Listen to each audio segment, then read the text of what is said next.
വിശദമായ വാർത്തകളിലേക്കാണ്. പാലക്കാട് കഞ്ചിക്കോട് അനുവദിച്ച ഒയാസിസ് ഡൽഹി മദ്യനയ അഴിമതിയിൽപ്പെട്ട കമ്പനിയാണെന്ന് ആവർത്തിച്ച് പ്രതിപക്ഷ നേതാവ് വി.ഡി. സതീശൻ.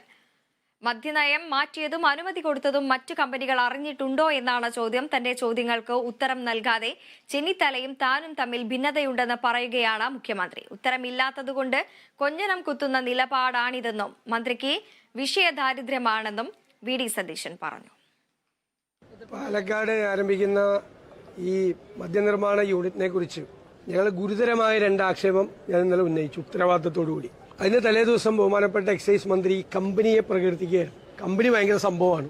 ഡൽഹി മദ്യനയ അഴിമതി കേസിൽ പെട്ട കമ്പനിയാണ്. ഈ കമ്പനിയുടെ ഉടമയെ അറസ്റ്റ് ചെയ്തിട്ടുണ്ട് ആ കേസ്.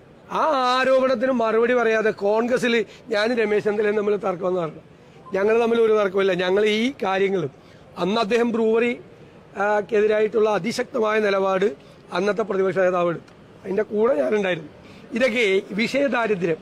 ഇദ്ദേഹം ചെറിയ ഈ ചോദ്യം ചോദിക്കുമ്പോൾ ഉത്തരം പറയാൻ പറ്റാതാവുമ്പോൾ കൊഞ്ഞനം കുത്തി കാണിക്കുക എന്ന് പറയും. അതാണ് വിഷയദാരിദ്ര്യം. രമേശ് ചെന്നിത്തല കോൺഗ്രസിലെ തർക്കം അതൊക്കെ അങ്ങോട്ട് മാറ്റിവെക്കി. ചോദിച്ചതിന് മറുപടി വേണം. ഇങ്ങനെ മദ്യനിർമ്മാണശാലകൾക്ക് അനുമതി കൊടുക്കുന്ന കാര്യം സമാനമായി ഈ മേഖലയിൽ പ്രവർത്തിക്കുന്ന ഏതെങ്കിലും കമ്പനി അറിഞ്ഞിട്ടുണ്ടോ? അവന്റെ ചോദ്യം.